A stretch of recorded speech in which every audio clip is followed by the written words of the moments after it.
वैकुण्ठ गुणानुवर्णने वैकुण्ठ गुणानुवर्णने। श्रीमद्भागवतम द्वितीय स्कंध अध्याय 25 श्लोक संख्या 42। अध्याय शीर्षक भगवत भक्ति महिमा। मद भय ओम नमो भगवते वासुदेवाय।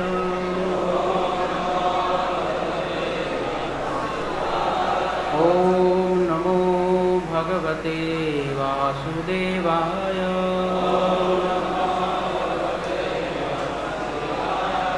ओम नमो भगवते वासुदेवाय।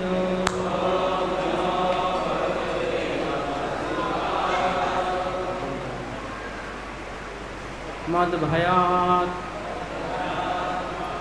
वाति वातः अयं सूर्यः तपति मद्भयात् वर्षति इन्द्रः दहति अग्निः मृत्युः चरति मद्भयात् वाति वातो मद्भयात् वाति वातोऽयं सूर्यस्तपति मद्भयात् वर्षतीन्द्रियदहति अग्निः मृत्युश्चरति मद्भयात्।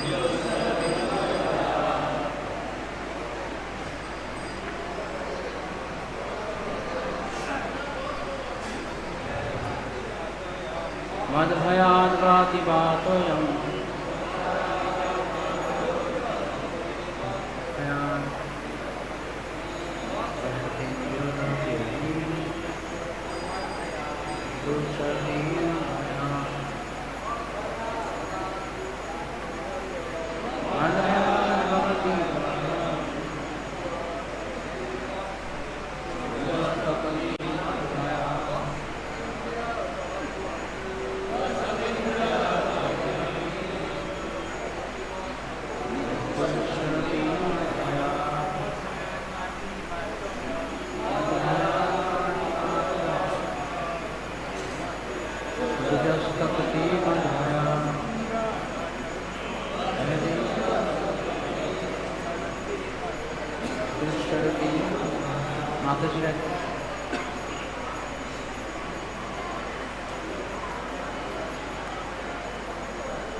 मद भयाद आमार भये बाति प्रवाहित है बातः वायु अयम এই सूर्यः सूर्य तपति किरण वितरण करे मद भयाद आमार भये वर्षति बर्षण करे इंद्रः इंद्र दहति दहन करे अग्निः अग्नि मृत्युः मृत्यु चरति विचरण करे मद भयाद आमार भये। अनुवाद एवं तात्पर्य अभयचरण भक्ति स्वामी श्री प्रभुपाद कर्तृक श्री प्रभुपाद की जय। आमार भये वायु प्रवाहित है सूर्य किरण वितरण करे मेघेर राजा इंद्र बाड़ी बर्षण करे अग्नि दहन करे एवं मृत्यु विचरण करे। तात्पर्य भगवद्गीताय परमेश्वर भगवान श्रीकृष्ण बोलेছেন যে প্রকৃতির নিয়মগুলি তারই অধ্যক্ষতার ফলে সঠিকভাবে কার্য করে। কখনোই মনে করা উচিত নয় যে প্রকৃতি কারো অধ্যক্ষতা ব্যতীতই আপনা থেকে কাজ করছে। বৈদিক শাস্ত্র বলে যে মেঘ ইন্দ্রদেব কর্তৃক নিয়ন্ত্রিত হয়ে সূর্যদেব তাপ বিতরণ করে, চন্দ্রদেব স্নিগ্ধ জ্যোৎস্না বিতরণ করে এবং পবনদেবের ব্যবস্থাপনায় বায়ু প্রবাহিত হয়। কিন্তু সর্বোপরি এই সমস্ত দেবতাদের মধ্যে রয়েছেন সর্বপ্রধান পরম পুরুষ পরমেশ্বর ভগবান, নিত্য নিত্যানাম চেতনশ্চেতনানাম।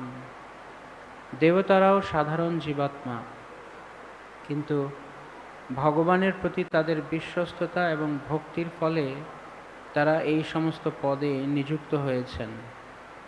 চন্দ্র, বরুণ, বায়ু আদি বিভিন্ন দেবতা বা পরিচালকদের বলা হয় অধিকারী দেবতা। দেবতারা হচ্ছেন বিভিন্ন বিভাগের অধ্যক্ষ। পরমেশ্বর ভগবানের রাষ্ট্র কেবল একটি দুইটি গ্রহকে নিয়েই নয়, কোটি কোটি গ্রহ এবং কোটি কোটি ব্রহ্মাণ্ড নিয়ে।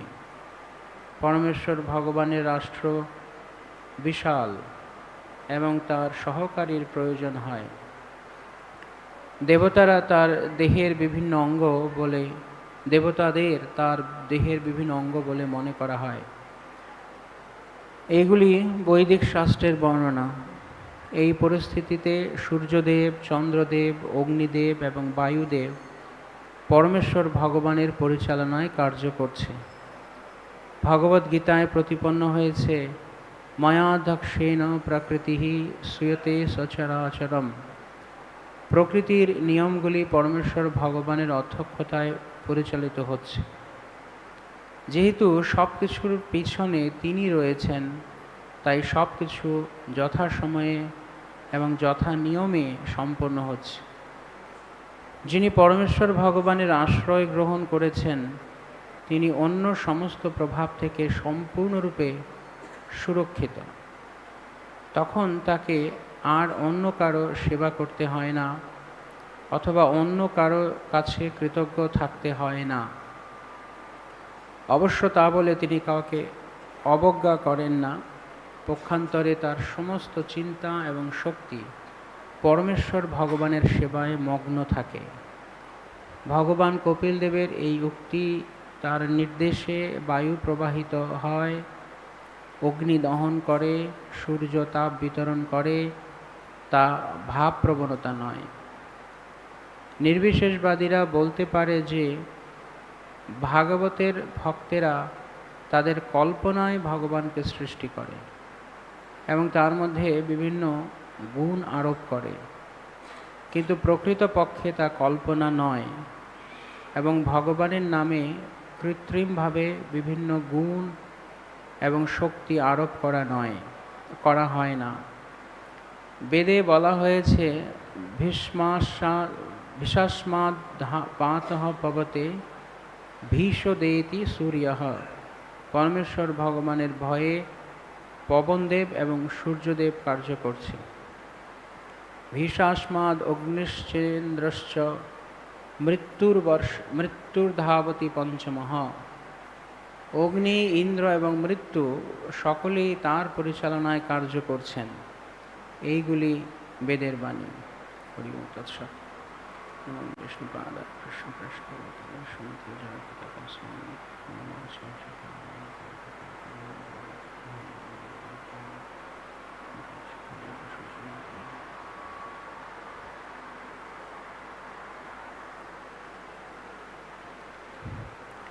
মদ্ভয়াদ বাতি বাতয়ম সূর্যস্তপতি মদ্ভয়াদ বর্ষতীন্দ্র দহ্যতি অগ্নির মৃত্যুশ্চরতি মদ্ভয়াদ। আমার ভয়ে বায়ু প্রবাহিত হয়, সূর্য কিরণ বিতরণ করে, মেঘের রাজা ইন্দ্র বাড়ি বর্ষণ করে, অগ্নি দহন করে এবং মৃত্যু বিচরণ করে। একলা ঈশ্বর কৃষ্ণ আর সব ভৃত্য, যারে জয়ছে নাচায় সে তৈছে করে নৃত্য। কৃষ্ণই একমাত্র পরমেশ্বর, পরম পুরুষ। পরম মানে যার ওপরে আর কেউ নেই, আর কিছু হতে পারে না। আর বাকি সকলেই ওনার ভৃত্য, আজ্ঞাবাহী সেবক। এখানে একটা শব্দ বারবার ব্যবহার করা হচ্ছে। কপিলদেব বলছেন মদ ভায়াদ, মদ ভায়াদ, মদ ভায়াদ, তিনবার ব্যবহার করা আছে। আমার ভয়ে, আমার ভয়ে এবং আমার ভয়ে। তো সকলেই বোঝানো হচ্ছে যে সকলেই ভগবানের দ্বারা ভগবানের ভয়ে ভীত। তো এই জড়জগতে ভয় বা উৎকণ্ঠা হচ্ছে জড় অস্তিত্বের প্রকাশ, জড় অস্তিত্বের চিহ্ন। কেউ ভয় পাচ্ছে, কেউ ভীত, তার মানে হচ্ছে সে জড়জগতে রয়েছে। এই প্রসঙ্গে শ্রীমদ্ ভাগবতমে দেখি একাদশ স্কন্ধে মহারাজ নিমিকে যখন উপদেশ দেওয়া হচ্ছে তখন বলা আছে ভয়ম দ্বিতীয় অভিনিবেশাৎ সাত। যখন কখনো কোনো দ্বিতীয় বাস্তবতা, যা আসলে বাস্তবতা নয়, বাস্তব বলে প্রতিভাত হয়, যখন কারোর প্রথম বাস্তবতা অর্থাৎ প্রকৃত বাস্তবতা কৃষ্ণ ব্যতীত অন্য কোনো বাস্তবতার প্রতি তার অভিনিবেশ হয়, মগ্নতা হয়, তখনই ভয়ের সৃষ্টি হয়। তো ভয় হচ্ছে জীবের একদম স্বাভাবিক মৌলিক একটি দিক। প্রত্যেক জীবের মধ্যে ভয় রয়েছে। ব্রহ্মা থেকে শুরু করে একটি ছোট কীটপতঙ্গ পর্যন্ত ভয় নেই এমন কেউ নেই। সকলেই সেই ভয়টিকে, ভয়ের কারণেই সবাই সংগ্রাম করে চলেছে ভয়কে উতরে যাওয়ার জন্য। তো কিছু ভয় আছে যেগুলো ইতিবাচক ভয়, সেটা থাকা উচিত, সেগুলো জীবের মধ্যে স্বাভাবিকভাবেই থাকে। যেমন কেউ যত মহান কেউ হোক না কেন, কিন্তু যদি হঠাৎ দেখে যে রাস্তা পার হওয়ার সময় দ্রুত বেগে কোনো গাড়ি ছুটে আসছে তার দিকে, হঠাৎ করে যদি সে তা দেখে, তাহলে স্বাভাবিকভাবেই ভয় হয়। বা যেমন আগুন, সকলেই ভয় পায়, এমন কেউ নেই যে ইচ্ছে করে আগুনে প্রবেশ করতে যাবে বা আগুনে হাত দিতে যাবে। তো কিছু বিষয় আছে যেগুলো জীবের মধ্যে স্বাভাবিক, তার অস্তিত্বকে, জগতে অস্তিত্বকে রাখার জন্য তার মধ্যে, এটাকে বলা হয় ইনবিল্ট, মানে ভেতরে রয়েছে, ইতিমধ্যে দিয়ে দেওয়া হয়েছে। তো এর পাশাপাশি আরও কিছু ভয় যেগুলো ভক্তি জীবনের জন্য স্বাস্থ্যকর ভয়, সেই ভয় থাকা উচিত। যেই ভয়ের কথা এইখানে বলা হচ্ছে সেটি হচ্ছে কৃষ্ণকে ভয় পাওয়া, বা ঠিক কৃষ্ণকে ভয় পাওয়া নয়, কৃষ্ণ থেকে দূরে হয়ে যাওয়ার, কৃষ্ণকে ভুলে যাওয়ার ভয়। ভগবানের ভক্ত যখন ভগবানকে ভুলে যাবে, তখন ভগবানের সেবা থেকে সে বঞ্চিত হবে, সেই ভয়। তো বিভিন্ন ভয় তা আমাদের আধ্যাত্মিক জীবনকে সামনে এগিয়ে নিয়ে যেতে সাহায্য করে। যদিও বলা হচ্ছে যে ভয়ের দ্বারা আমরা যখন অতিরিক্ত পরিমাণে ভয়ের মধ্যে পুরো নিজেকে ডুবিয়ে ফেলি, তখন আমরা কৃষ্ণ বিস্মৃত হয়ে যাই বা কৃষ্ণ স্মৃতি হয় না। কিন্তু আরেকটি ভয় আছে, যেই ভয় আমাদেরকে কৃষ্ণকে বিস্মৃত হওয়ার ভয় হিসেবে কাজ করে। সেই ভয়টি প্রয়োজন রয়েছে। ভক্ত অনেক বছর ভক্তি জীবনে থাকার পরও তিনি ঐকান্তিক ভক্ত, তিনি সচেতন ভক্ত, যিনি বহু বছর কৃষ্ণ ভাবনামৃত অনুসরণ করার পরও এখনও ভয় পান যে মায়া আমাকে গ্রাস করবে না তো, আমি কৃষ্ণ ভুলে যাচ্ছি না তো, আমি এমন কোনো সঙ্গে, এমন কারোর সঙ্গে মিশছি না তো, এমন কোনো পরিবেশে আমি আমাকে প্রকাশ করছি না তো যা আমাকে কৃষ্ণ ভুলিয়ে দেবে। এই ভয় থাকা ভালো। এই ভয় আমাদেরকে সর্বদা সচেতন রাখবে যাতে আমরা কৃষ্ণ ভুলে না যাই। অনেক বছর পর হয়তো এরকম খুব সূক্ষ্ম, যতগুলো সূক্ষ্ম ভয় রয়েছে তার মধ্যে এটি অন্যতম।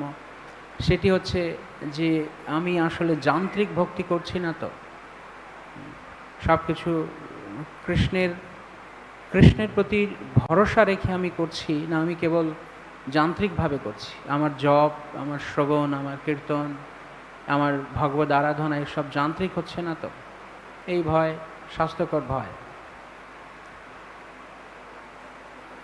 দীর্ঘদিন অনুশীলন করার পর যদি কখনো ভক্তের মধ্যে মনে হয় যে আমি কোনো ধরনের আত্মসন্তুষ্টিতে ভুগছি না তো, যে আমি অনেক এগিয়ে গেছি ভক্তি জীবনে, এই ভয় স্বাস্থ্যকর ভয়।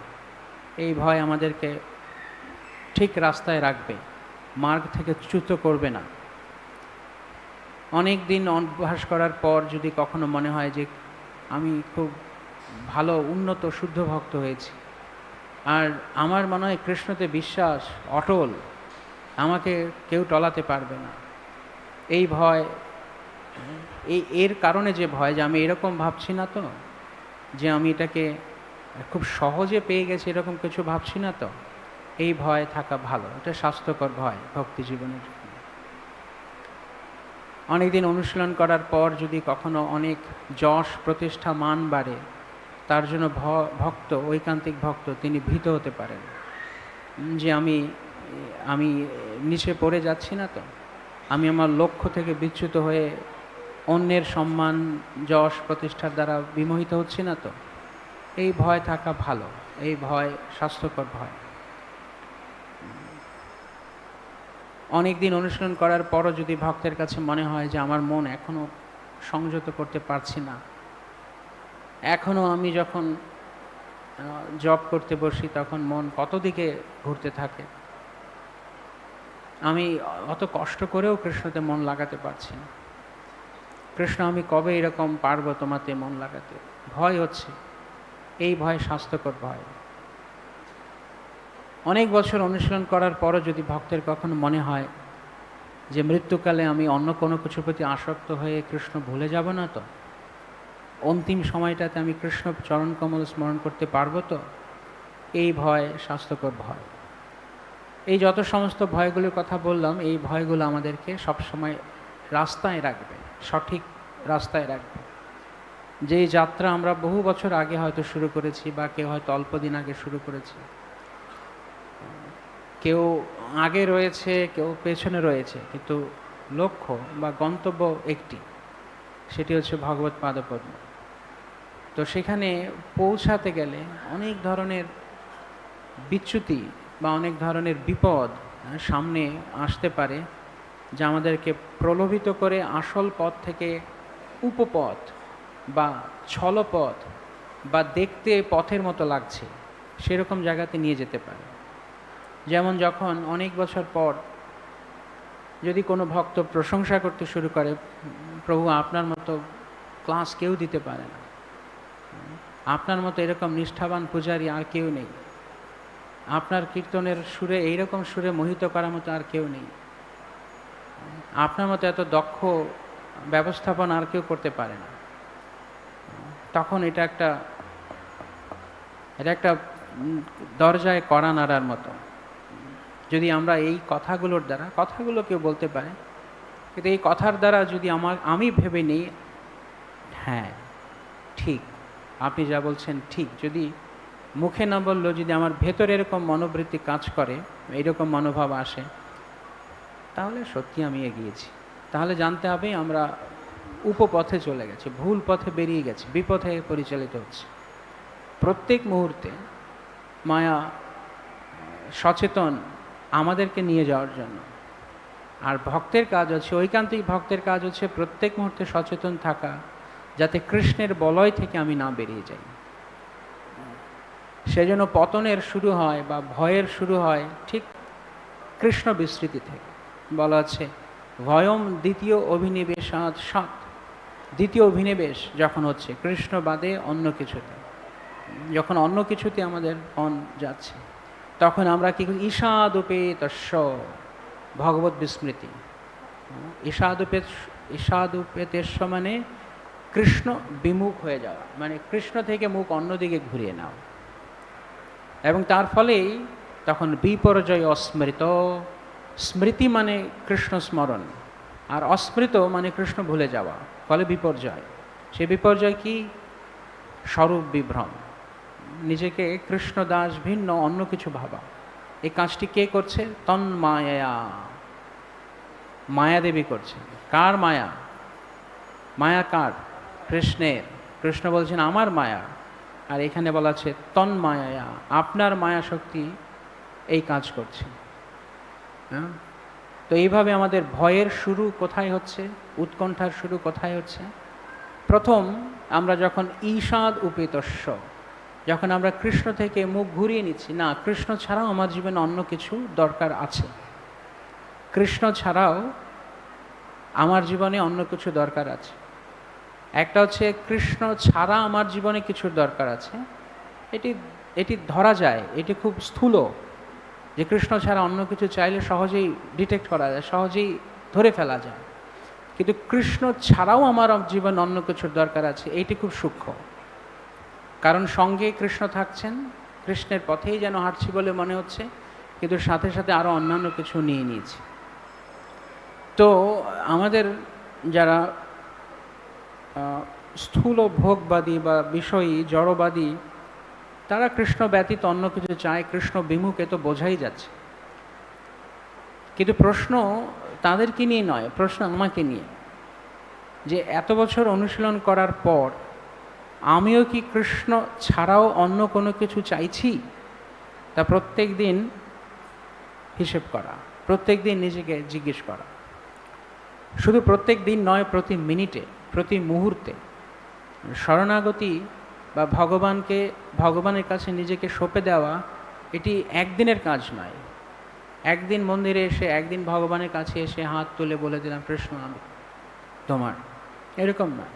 শরণাগতি দিনে দিনে নয়, মিনিটে মিনিটে, মুহূর্তে মুহূর্তে, প্রত্যেক মিনিটে, প্রত্যেক মুহূর্তে এই কথা মনে রাখা যে আমি যা করছি, আমি যা ভাবছি, আমি যা বলছি, কায় মন বাক্য, এই তিনের দ্বারা কি আমি কৃষ্ণের উপরে নির্ভর করে রয়েছি? অর্থাৎ কৃষ্ণকে আমি পেতে চাইছি না অন্য কিছু। একটা হতে পারে কৃষ্ণের উপরে নির্ভর করে থাকা, আমি অন্য কিছু চাই, কৃষ্ণ আমাকে কিছু দিন। আরেকটা হচ্ছে কৃষ্ণের উপরে নির্ভর, কৃষ্ণের কাছে যাওয়ার জন্য কৃষ্ণের উপরে নির্ভর করে আছে। আমরা একা কৃষ্ণের কাছে যেতে পারি না। ইহারে করিয়া জয় ছাড়ানো না যায়, সাধু গুরু কৃপায় মায়া আপনি ছাড়ায়। আমরা ছাড়তে পারি না নিজে থেকে। অন্য জায়গায় বলা আছে সাধু সঙ্গ কৃষ্ণ কৃপা ভক্তির স্বভাব, এই তিনে সব ছাড়াই করে কৃষ্ণে ভাব। অনেক সময় আমরা অনেক কিছু ছেড়ে দিতে চাইছি, আমরা হয়তো ছাড়ছি, যেমন এটা আমি ধরেছি, এটা ছেড়ে দেওয়া সহজ, আমি ছেড়ে দিয়ে বললাম ছেড়ে দিয়েছি। কিন্তু আমাদের যে আসক্তির জায়গাগুলো রয়েছে জড়জগতে, বিভিন্ন সম্পর্ক বা বিভিন্ন পরিস্থিতি, বিভিন্ন ফ্যাসিলিটিস, সুযোগ সুবিধা, বিভিন্ন সামর্থ্যের উপরে আমাদের যে আসক্তির জায়গাগুলো রয়েছে, সেগুলো এরকম ছেড়ে দেওয়ার মতো নয়, এ হাত থেকে খুলে রাখলাম এইরকম নয়। আমাদের এই আসক্তিগুলো এইরকম, মানে একটা হাত আমি ছাড়লেও আরেকজন ধরে রেখেছে, দুজন ধরে রেখেছে, তা আমি একা ছাড়ার নয়, আরেকজনকেও ছাড়তে হবে। অনেক সময় বিভিন্ন সম্পর্কগুলোর মধ্যে এরকম দেখা যায় যে একজন ছাড়তে চাইছে কিন্তু আরেকজন ছাড়তে চায় না। কেন? কারণ দুজনই আষ্টে পৃষ্ঠে ধরেছিল। এখন একজন, এই জন্য কুন্তী মহারানী ওনার প্রার্থনায় বলছেন যে হে মধুপতি, হে কৃষ্ণ, দয়া করে পাণ্ডবদের সঙ্গে, বৃষ্ণিদের সঙ্গে আমার যে সাংসারিক বন্ধন তা ছিন্ন করে দিন। তো কারো কাছে মনে হতে পারে যে কুন্তী মহারানী তিনি এত মহীয়সী নারী, বিদুষী নারী, পরম ভক্ত, তিনি কেন এরকম বলছেন? এই শিক্ষা দেওয়ার জন্য যে ভক্ত অত উন্নত স্তরে উঠে গেলেও সাংসারিক আসক্তিকে, সাংসারিক বন্ধনকে এইরকম ভয় পান যে আমি ছাড়তে চাইলেও তারা আমাকে কি ছাড়বে কিনা জানি না। তাই কৃষ্ণ, তুমি দয়া করে এসো, তুমি মাঝখানে এসো, সেই বন্ধনকে ছিন্ন করো। এই বন্ধন ছিন্ন করা মানে এই নয় যে তার দায়িত্ব জ্ঞানহীনতা নেই, মানে দায়িত্ব জ্ঞানহীন, দায়িত্ব ছেড়ে দিয়েছে তা নয়। কিন্তু দেহের যে সম্পর্ক, পাণ্ডবদের সঙ্গে, পাণ্ডবেরা ভগবানের মহান ভক্ত, কুন্তী মহারানী বলেনি পাণ্ডবদের সঙ্গে আমার সকল সম্পর্ক ছিন্ন করো। খুব সূক্ষ্ম, তিনি বলছেন পাণ্ডবদের সঙ্গে আমার সাংসারিক সম্পর্ক ছিন্ন করো। অর্থাৎ দেহের ভিত্তিতে আমার যে সম্পর্ক তৈরি হয়েছে পাণ্ডবদের সঙ্গে, এই দৈহিক সম্পর্কের বন্ধনকে তুমি ছিন্ন করো। তো এই জন্য ছাড়া শুধু আমি একা ছাড়লে হচ্ছে না, তাই কৃষ্ণকে সামনে আসতে হবে। কারণ আরেক দিক থেকে যে বন্ধনটা আছে সেটা আমরা নিজেরা কাটিয়ে উঠতে পারি না। শ্রীল ভক্তি সিদ্ধান্ত সরস্বতী ঠাকুর প্রভুপাদ তিনি যখন বলছেন যে বৈষ্ণবের সংজ্ঞা, তিনি কি বলছেন? কনক কামিনী প্রতিষ্ঠা বাঘিনী ছাড়ি আছে যারে সেই তো বৈষ্ণব। উনি বলতে পারতেন কনক কামিনী প্রতিষ্ঠা বাঘিনী ছেড়েছে যারে সেই তো বৈষ্ণব। তো ছাড়ি আছে কেন বলবেন? তা আমরা বলছি হয়তো, কিন্তু এতটা সহজ নয়। আমি মনে করছি আমি কনক কামিনী প্রতিষ্ঠা ছেড়ে দিয়েছি, কিন্তু অনেকটা ঘর সাফ করার মতো। অনেক সময় ঘর ঝাড়ু দেওয়ার সময়ে অনেক ধুলোবালি পরিষ্কার করা হচ্ছে, তখন এক পর্যায়ে হয়তো মনে হচ্ছে এটা অত বেশি গুরুত্বপূর্ণ নয়, ঠিক আছে এটাকে আলমারির তলায় দিয়ে দিলাম বা খাটের তলায় দিয়ে দিলাম, তো এটা দেখা যাচ্ছে না।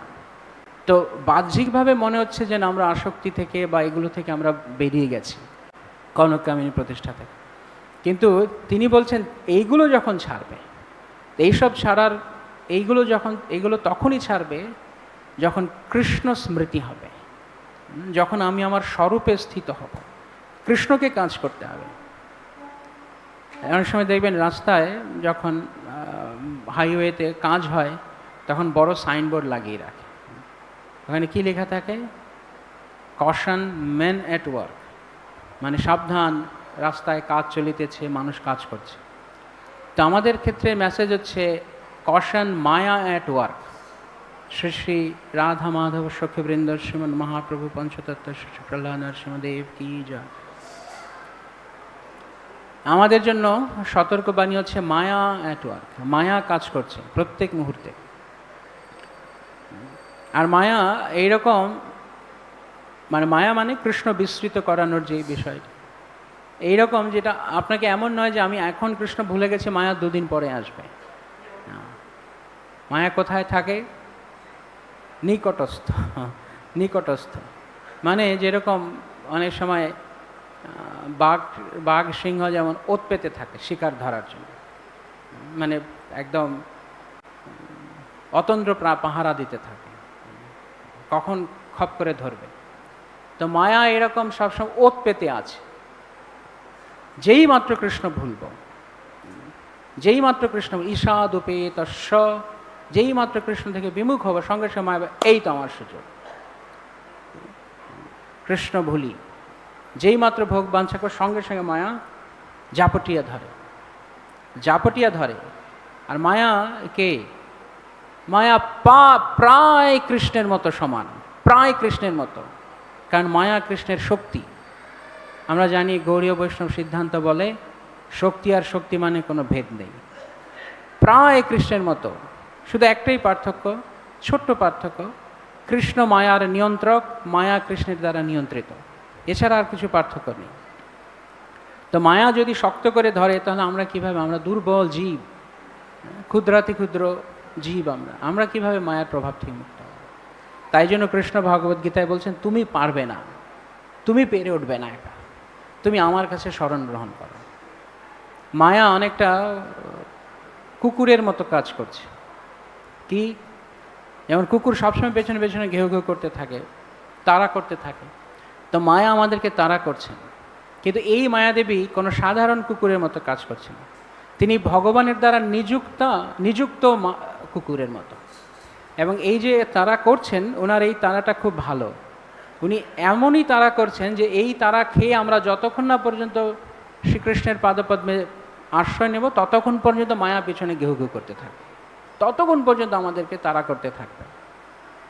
তাই দুইভাবে ভগবান সাহায্য করেন। শ্রী বিশ্বনাথ চক্রবর্তী পাদ বলছেন যে কৃষ্ণ কখনো সামনে থেকে স্নেহময় পিতার মতো টানতে পারে, আর যখন পিতার কথা শুনবে না তখন পেছনে আরেকজনকেও লাথি মারতে পারে, পেটাই করতে পারে।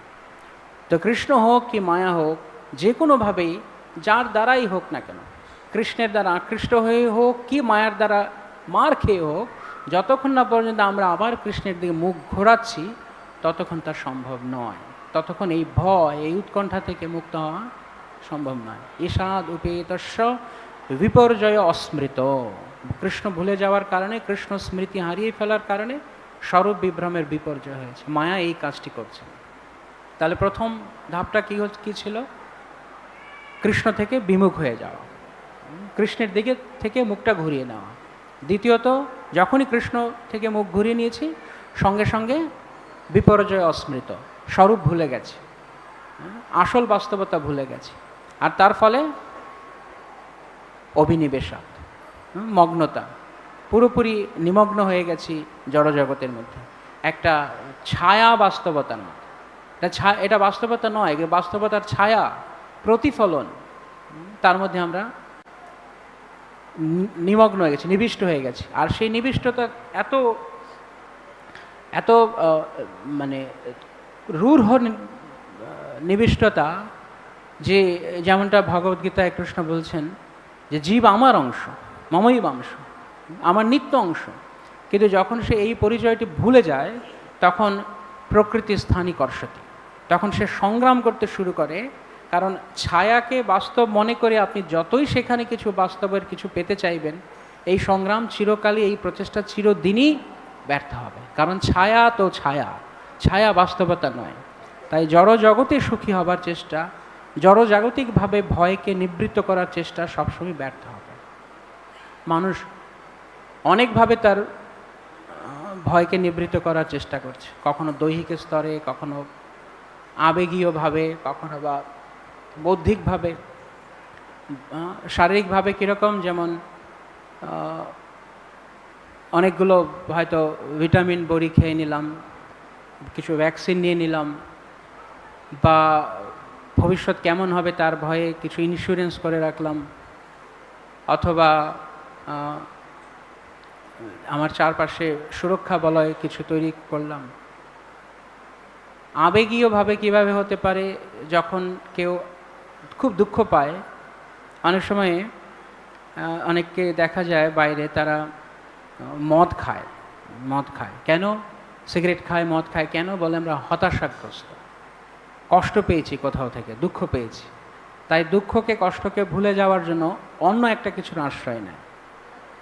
তো এইভাবে আবেগগুলো থেকে মুক্ত হওয়ার জন্য, একটা ভয় থেকে মুক্ত হওয়ার জন্য আরেকটা বস্তুকে আশ্রয় করে, যেই বস্তুটিও চরমে তাকে ভয় দান করবে। আরেকটি কি? বৌদ্ধিকভাবে অনেক সময়, যে অনেক সময় বুদ্ধির দ্বারা আমরা ভাবি, যেমন কেউ অনেক সময় বলে থাকে যে তুমি এটাকে নিয়ন্ত্রণ করতে পারবে। পারবো, তাহলে ভয় কিসের? সব কিছু কি তোমার হাতে আছে? আছে, তাহলে কিসের ভয়? সব কিছুই তোমার হাতে আছে না নেই, তাহলে কিসের ভয়? অথবা সবসময় নিজের মধ্যে এটা বলা, যেমন কোনো একজন বাইরের জগতের এক বিখ্যাত লোক, সে বলেছে ইউ ক্যান উইন, তুমিও জিতবে। আপনারা জানেন হয়তো অনেকে, কিন্তু সে নিজেও কতটা তার জীবনে জিততে পেরেছে কে জানে। তো আমাদেরকে এই কথা বোঝানো হচ্ছে, আসলে আপনি যত মোটিভেশনের যত ইউটিউব ভিডিও দেখুন আর যাই করুন, তারা হয়তো সবাই কথা বলে তুমিও পারবে, তুমিও পারবে, কিন্তু আমরা কি পারি? আমরা কি পারছি? যদি দাঁতে ব্যথা হয়, তাহলে দাঁতের ব্যথাকে আমি ধরে রাখতে পারছি, নিয়ন্ত্রণ করতে পারছি? অন্য কিছুর কথা ছেড়ে দিলাম, যখন প্রচণ্ড ঘুম আমাকে আঁকড়ে ধরে, সেই ঘুমটাই বন্ধ করতে পারি না। তা আমরা আর অন্য কিছু কি নিয়ন্ত্রণ করব? আমার দেহ আমাকে কোনো রকম নোটিশ দেওয়া ছাড়া, আমাকে জানানো ছাড়া, আমার কাছ থেকে অনুমতি ছাড়া প্রতিদিন প্রতিনিয়ত দেহ পরিবর্তন হয়ে চলেছে। প্রত্যেকটা সেল, কোষ প্রতি মুহূর্তে পরিবর্তন হচ্ছে। তা আমার দেহ আমার কথা শুনছে? যদি শুনতো, তাহলে আমাদের বিভিন্ন শারীরিক রোগ হচ্ছে কেন? তা কোনো কিছু আমাদের হাতে নেই। তো এইভাবে আমরা যতই বৌদ্ধিকভাবেও ভাবি না কেন আমি পারবো উৎকণ্ঠাকে জয় করতে, ভয়কে জয় করতে, আমরা পারি না। তাই বিষয় হচ্ছে যে কত বেশি পরিমাণ প্রচেষ্টা আমরা করেছি, কত বিভিন্ন ধরনের সুরক্ষা বলয় আমরা তৈরি করার চেষ্টা করি না কেন, উৎকণ্ঠা কোনোদিন আমাদের পিছু ছাড়বে না। কেন? কারণ মৌলিক সমস্যা হচ্ছে কৃষ্ণ বিস্মৃতি। যেহেতু কৃষ্ণ ভুলে গেছি, সেখান থেকে সমস্যা তৈরি হচ্ছে। কখনো কখনো এরকম হয়, আপনাদের কারো অভিজ্ঞতা হয়েছে কিনা, দেখবেন ঘুম থেকে ওঠার পর আপনার পায়ে যে শিরা আছে, শিরায় টান লাগছে, পা সোজা করতে পারছে না। কারো কারো এরকম অভিজ্ঞতা হয়েছে? কার কার হয়েছে? অনেকের অনেকের। তো তখন আমরা আমরা কি আমরা আমরা তো ওই শিরায় টানটা আমরা বানাইনি, এবং যতক্ষণ না পর্যন্ত সেটা আপনার থেকে ঠিক হচ্ছে আমরা কিছু করতে পারি না। তার সঙ্গে আপনি যত যুঝতে চাইবেন তত ব্যথা পাবেন। তো আমার নিজের দেহ আমার মধ্যে, নিজের দেহ আমার নিয়ন্ত্রণে নেই, অথচ আমাদের ভাবখানা এমন যে আমি সব ভয় উৎকণ্ঠা জয় করে নেব, কিছু না কিছু একটা ব্যবস্থা করব। এই যে যত কিছু, যত ধরনের আয়োজন আমরা করছি ভয়কে জয় করার জন্য, যেটা বললাম ব্রহ্মা থেকে শুরু করে একদম কীট পতঙ্গ পর্যন্ত, কে ভয়ে নেই? কেউ হয়তো ভাবছে আমি যদি এর থেকে উপরের পজিশনে চলে যাই তাহলে ভয় নেই। ওপরের পজিশনে যাওয়ার পর দেখবে না এখানে ভয় রয়েছে, আরও বেশি ভয় রয়েছে। আগে কম ভয় ছিল, তার থেকে ওপরের পদে গেলে আরও বেশি ভয়। এরকম যেতে যেতে যেতে কেউ হয়তো আমেরিকার প্রেসিডেন্ট হতে পারে। কিন্তু একটি চরম বাস্তবতা হচ্ছে এই পৃথিবীতে এই মুহূর্তে সবচেয়ে বেশি আতঙ্কগ্রস্ত ব্যক্তির নাম আমেরিকার প্রেসিডেন্ট। সে এমন একটা জায়গায় চলে গেছে, সেই জায়গাকে ধরে রাখার জন্য তার সবচেয়ে বেশি ভয়। তাই জড়জাগতিকভাবে আমরা যত বেশি নিরাপত্তা বলয় তৈরি করার চেষ্টা করব, তার মানে তত বেশি আমরা কৃষ্ণ থেকে, আমাদের সুরক্ষা বলয় কৃষ্ণকে আমাদের থেকে তত দূরে নিয়ে যাচ্ছে। কারণ কৃষ্ণ এবং আমার এই দুয়ের মাঝখানে কৃষ্ণের আশ্রয় না নিয়ে কৃষ্ণ এবং আমার মাঝখানে বলয় তৈরি করছে, সুরক্ষা বলয়। তার মানে কৃষ্ণকে আমরা তত দূরে সরিয়ে দিচ্ছি কৃষ্ণের আশ্রয় না নিয়ে। এর ফলে আমাদের এই ভয় থেকে মুক্তি নেই। তাই জন্য তারপরেই বলা হচ্ছে বুদ্ধিমান ব্যক্তি, বুধা, যারা বুদ্ধিমান তারা ভজেত্বম, বুধা অত অত বুধ ভজেত্বম গুরুদেবতাত্মা ভক্তৈক এসম গুরুদেবতাত্মা। বুদ্ধিমান ব্যক্তি তিনি ভজেত, ভজেত তিনি ভগবানের ভজনা, ভজেত্বম তিনি ভগবানের ভজনা করবেন। কিভাবে ভজনা করবেন? এইখানে একটা ছোট্ট প্যাঁচ আছে, সেখানে বলছে ভক্তৈক এসম, ভক্ত ভক্ত্যা একাগ্রচিত্তে কৃষ্ণের ভজন করবেন।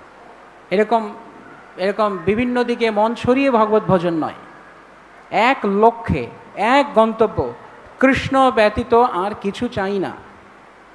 কেউ জিজ্ঞেস করতে পারে আপনি নিশ্চিত? শিওর? আমি শিওর। বারবার নিজের মধ্যে সেই জিনিস বলা, নিজেকে বলা না কৃষ্ণ ব্যতীত বারবার সামনে কিছু না কিছু আসবে। ঠিক যেমন ছোট শিশুদের সামনে মা শান্ত করার জন্য অনেক সময় বিভিন্ন খেলনা ছড়িয়ে দিতে পারে, কিন্তু শিশু বারবার সেটিকে সরিয়ে দিচ্ছে। যখন প্রথমবার সরিয়ে দিয়েছে, দ্বিতীয়বার আরও আকর্ষণীয় কিছু খেলনা দিয়েছে, নিয়ে নিয়েছে, তখন মা বুঝতে পারবে এর আমাকে দরকার নেই, এর কিছু সাময়িক প্রশান্তি, সাময়িক কিছু আরামের দরকার। তো আমরা কি সাময়িক আরাম খুঁজতে এসেছি ভক্তি জীবনে? আমরা পারমার্থিক জীবনে এসেছি কী করতে? কোটি কোটি কোটি কোটি জনম ভ্রমণ করতে করতে করতে করতে কোনো সৌভাগ্যবান জীব গুরুকৃষ্ণের আশীর্বাদ, গুরুকৃষ্ণের চরণ আশ্রয় লাভ করতে পারে। তা আমরা যে কি পেয়েছি, আমরা যে কত দুর্লভতম বস্তু পেয়েছি, সেটি আমাদেরকে বুঝতে হবে, অনুধাবন করতে হবে। এর সামনে পৃথিবীর অন্য কোনো, পৃথিবী কি মহাসৃষ্টির কোনো কিছু এর সামনে টিকতে পারে না। ভগবত পাদপদ্মের মতো এত মূল্যবান বস্তু আর কোনো কিছু নেই, আর কোনো কিছু এর সামনে হতে পারে না। কে ধনে হইয়া ধনী মনিরে না মানমন, সনাতন গোস্বামীর মতো। তো তিনি যা পেয়েছেন, মহাত্মারা যা পেয়েছেন, তার কাছে বাকি সব কিছু ফিকে হয়ে যায়।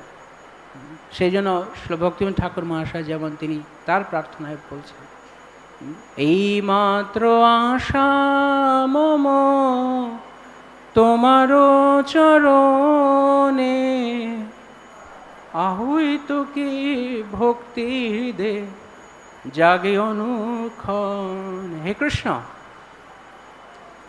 আমি তোমার কাছে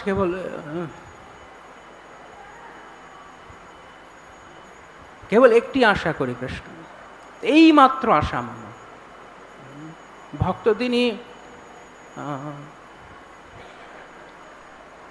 তিনি আশাহীন হন না, তার আশা থাকে, যে তার একটাই আশা, সেটি হচ্ছে কৃষ্ণ আমি কেবল তোমাকে চাই। হ্যাঁ, এই মাত্র আশা, একটা মাত্র আশা। নাহি মাগে স্বর্গ সুখ, বিদ্যা নাহি মাগে, আর কোনো কিছু চাই না কৃষ্ণ তোমার কাছে। তাই প্রতি মুহূর্তে, প্রত্যেক মুহূর্তে ভক্তকে এটি স্মরণ রাখা যে আমি কি কারণে কৃষ্ণ ভাবনামৃতে এসেছি। তাই এইটি স্মরণ রাখা যে আমি কি আমার কর্ম, আমার বাক্য, আমার চিন্তা আমাকে কি কৃষ্ণ থেকে দূরে নিয়ে যাচ্ছে, আমাকে কি কৃষ্ণ বিস্মৃত করিয়ে দিচ্ছে। একবার ছিল প্রভুপাদকে যখন জিজ্ঞেস করা হয়েছে, মানে প্রভুপাদ প্রবচনে একবার বলছিলেন যে আমি মায়াকে ভয় পাই না। না, উনি বলছিলেন যে আমার কখনো পতন হবে না। তো প্রবচন শেষ করেছিল প্রভুপাদ যখন শিববিগ্রহের কাছে প্রার্থনা করছেন, ভক্তরা জিজ্ঞেস করেন প্রভুপাদ আপনি কি প্রার্থনা করছিলেন।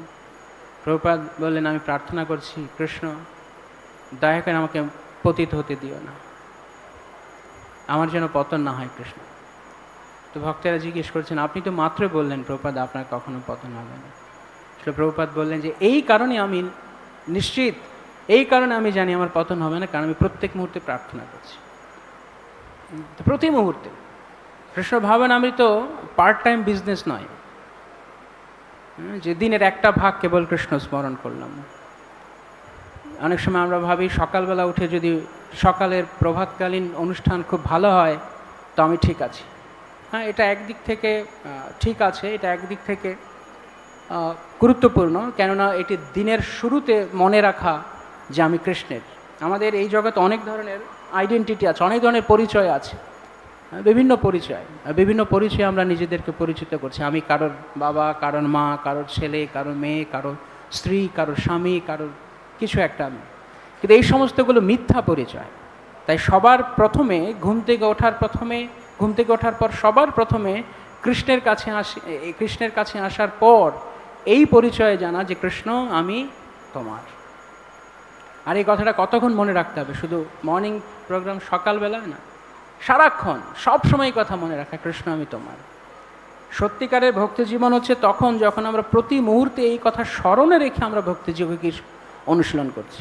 সে আপনি জপ করুন, শ্রবণ করুন, শ্রীমদ্ ভাগবত পাঠ করুন, সেবা করুন, যাই কিছু আপনি করছেন না কেন, এই অনুভূতির দ্বারা যে কৃষ্ণ আমি তোমার, হরিনাম করার সময়ও, কীর্তন করার সময়ও আমরা কেন করছি, কার জন্য করছি? কৃষ্ণের জন্য। প্রত্যেক মুহূর্তে কৃষ্ণকে স্মৃতিতে রেখে কৃষ্ণতে চেতনা দিয়ে করা, নয়তো যে কোনো সময় মায়া আমাদেরকে কৃষ্ণ থেকে দ্বিতীয় অভিনিবেশ এর দিকে নিয়ে যাবে। তাই ভক্তৈক এসম, ভক্তির দ্বারা এক এক জায়গায়, কার? ঈশম, ভগবানের প্রতি। পরমেশ্বর ভগবান ব্যতীত দ্বিতীয় আর কেউ নেই। যেমন যখন হনুমানজি মা সীতাকে বলছেন আপনি আমার কাঁধে উঠুন, আমি আপনাকে নিয়ে যাব। ভগবান রামের আসার দরকার পড়বেন, এতটা কষ্ট প্রভু কেন করবেন? সীতা দেবী বললেন আমি জানি তোমার ক্ষমতা আছে হনুমান, আমার বিশ্বাস আছে, কিন্তু আমার নাথ কেবল শ্রীরাম, কৃষ্ণই শ্রীরাম আমার একমাত্র নাথ। তা আমি অন্য কারোর আশ্রয় নিয়ে এই বিপদ থেকে মুক্ত হতে চাই না। তো ভক্তের ভক্তই কয়েশম, কেবলমাত্র ভগবানের চরণ ব্যতীত আর কোনো কিছুর উপর নির্ভর করে। তো এই সম্পূর্ণ কাজটি সম্ভব হতে পারে তখনই সেটি খুব সহজভাবে হতে পারে শেষ শব্দ সেই শ্লোকের, গুরুদেবতা আত্মা। এই জিনিসটি, এই বিষয়টি যখন আমরা অনুশীলন করব কোনো মহাভাগবত ভক্তের অধীনে, গুরুদেব বা মহাত্মার অধীনে যখন আমরা অনুশীলন করব, সেই জন্য ছিল রূপ গোস্বামী তিনি ভক্তিরসামৃত সিন্ধুতে 64 সাধনাঙ্গ দিয়েছেন যে এর দ্বারা ভগবানের সাধনা করতে হবে। কিন্তু প্রথম সাধনাঙ্গ কি? আদৌ গুরুবাশ্রয়ম।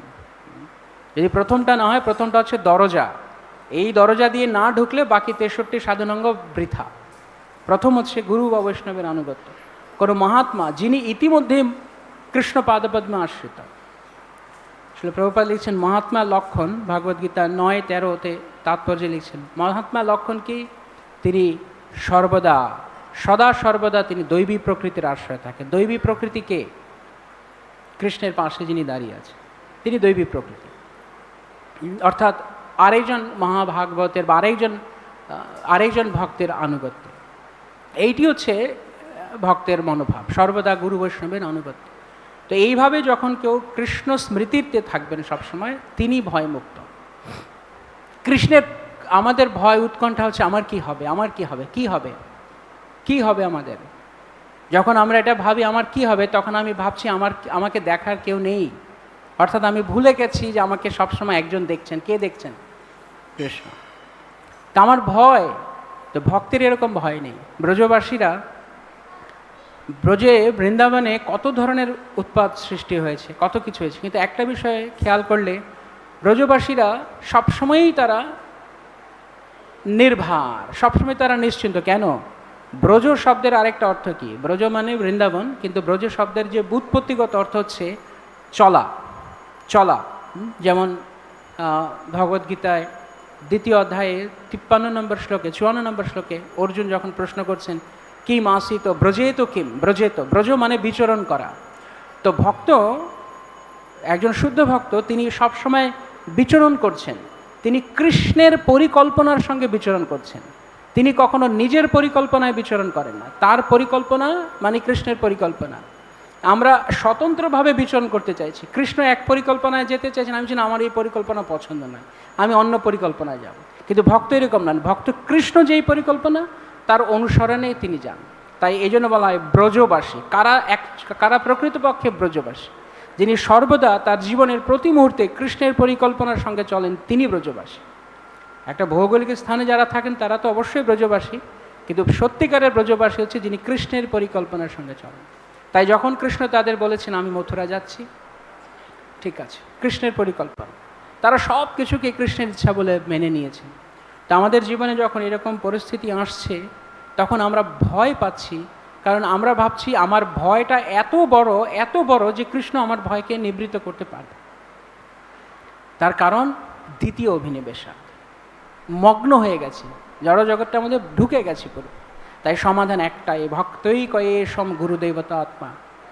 গুরুবানুগত্যে, শুদ্ধ বৈষ্ণবের আনুগত্যে এক চিত্তে, একাগ্র চিত্তে কৃষ্ণের ভজন। যে কথা কৃষ্ণ বলছেন, তুমি পারবে না মায়াকে জয় করতে, আমার কাছে এসো। কৃষ্ণের মায়া, যেটা বললাম যে কুকুরের মতো, আপনি কোনো এক বাড়িতে ঢুকতে নিয়েছেন, তো ওখানে ওই বাড়িতে কুকুর আছে, ভয়ানক কুকুর, ঘেউ ঘেউ ঘেউ ঘেউ করছে। আপনি যদি ঢুকতে চান, গেট খুলতে ঘেউ ঘেউ করবে, ঢুকতে পারবেন। আপনি ভাবছেন আমি আরেক দরজা দিয়ে যাই, পেছনের দেয়াল টপকে যাই, ওখানে গিয়ে দিয়েছেন ওই একই কুকুর ঘেউ ঘেউ করছে। তো কোনোভাবেই যাওয়ার না, একদম নিশ্ছিদ্র নিরাপত্তা, ভেতরে যাওয়ার কোনো ব্যবস্থা নেই, চারিদিকে সেই কুকুর রয়েছে। তখন উপায় কি? একটাই উপায় আছে, মালিককে ডাক দিন, তাকে ডাক দিন যে দয়া করে আপনার কুকুরকে সামলান, ভেতরে আসবে। তখন মালিক ভাই থামো, তখন সহজে আপনি ঢুকে যাবেন। তাই কৃষ্ণ বলছেন তুমি চেষ্টা করে লাভ নেই, মাম এব ইয়ে প্রপদ্যন্তে, তোমার একটাই কাজ, তুমি কেবল আমার শরণ গ্রহণ করো। এইটি ভগবদ্গীতার সার কথা। মাম একম শরণং ব্রজ, এক আমার শরণ গ্রহণ করো। আমাদের ভক্তি জীবনে আমরা বহু বছর ধরে অনুশীলন করছি, কিন্তু শরণ, আশ্রয় আমরা কার নিয়েছি? আমরা কি একাগ্র কৃষ্ণের শরণ নিয়েছি না অন্য কিছু? তস্মাদ একেন মনসা, এক মনে একাগ্র চিত্তে কৃষ্ণ আশ্রয়। কৃষ্ণ ছাড়া অন্য কিছুকে ভরসা করি না। ভরসা আমার তুমি মাত্র নাথ, তুমি আমার একমাত্র নাথ কৃষ্ণ, আর কিছু না। তাই যতক্ষণ না পর্যন্ত একাগ্র স্মরণ হবে কৃষ্ণতে, উৎকণ্ঠা থেকে আমি আপনি মুক্ত হতে পারবো না, আমরা চিরকাল কুণ্ঠায় থাকবো। তাই কৃষ্ণ বলছে আমার কাছে শরণ গ্রহণ করো, মায়েকে আমি দেখব, মায়েকে আমি দেখব, ইহাকে করিয়া জয় ছাড়ানো না যায়, তুমি পারবে না এর সঙ্গে যুদ্ধ করতে, তুমি আমার শরণ গ্রহণ করো। তাই ভক্ত তাকে মায়াকে আলাদা করে ভয় পেতে হয় না, তিনি প্রত্যেক মুহূর্তে কৃষ্ণকে এমনভাবে আঁকড়ে থাকেন, কৃষ্ণ দয়া করে তোমার মায়া থেকে আমাকে রক্ষা। এইটা হচ্ছে সূত্র এই ভয় থেকে মুক্ত হওয়ার জন্য। হরে কৃষ্ণ। শ্রীল প্রভুপাদ কি, সমবেত ভক্তবৃন্দ কি, গৌর প্রেমানন্দে হরি।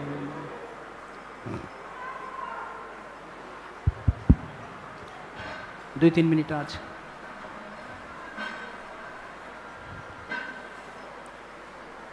পিছনে প্রসন্ন প্রভু। হরে কৃষ্ণ প্রভু, দণ্ডবত প্রণাম।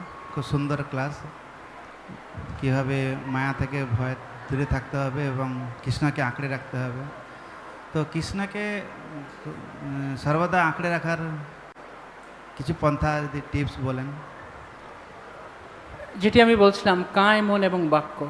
তো এটা আরেকটা ক্লাসের টপিক হতে পারে পুরোটা, কিন্তু সংক্ষেপে যদি আমরা বলি তাহলে আমার কায়, আমার দেহ সর্বদা কৃষ্ণতে যুক্ত কিনা, সে প্রসঙ্গে শ্রীল প্রভুপাদ শ্রীমদ্ ভগবদ্গীতা একটা সুন্দর কথা বলেছেন দশম অধ্যায়ের 9 নম্বর শ্লোকের তাৎপর্য প্রভুপাদ লিখছেন যে এই শ্লোকে শুদ্ধ ভক্তের বৈশিষ্ট্য বিশেষভাবে বর্ণিত হয়েছে। কে শুদ্ধ ভক্ত? তিনি মৎচিত্তা মদগত প্রাণা বোধয়ন্ত। তিনি কি করেন? তার চিত্ত, তার মন তিনি কৃষ্ণকে দিয়ে দিয়েছেন। কায় মন বাক্য, মনকে সম্পূর্ণ কৃষ্ণতে মগ্ন করেছেন। নেক্সট তারপরেটা কি? মদগত প্রাণ, অর্থাৎ কৃষ্ণগত প্রাণ। তিনি যাই কিছু সারাদিন করছেন, এইটি আমাকে কৃষ্ণ ভাবনাময় করছে কিনা, কৃষ্ণের জন্য করছে কিনা সেটা ভেবে করছেন। আর 3 মুখ দিয়ে যা উচ্চারণ করছেন, যা বলছেন, বোধয়ন্ত পরস্পরম কথয়ন্তশ্চ, কেবল কৃষ্ণ কথা ছাড়া আর কিছু না। তো আমাকে দেখতে হবে আমার মুখে আমি কৃষ্ণ কথা ছাড়া বাজে একটা শব্দ অযথা উচ্চারণ করছি কিনা। 2, আমি যা কার্যক্রম করছি সারাদিন সেগুলো আমাকে কৃষ্ণ ভাবনাময় করছে কিনা। 3, আমি আমার স্মরণে আমি কি রাখছি।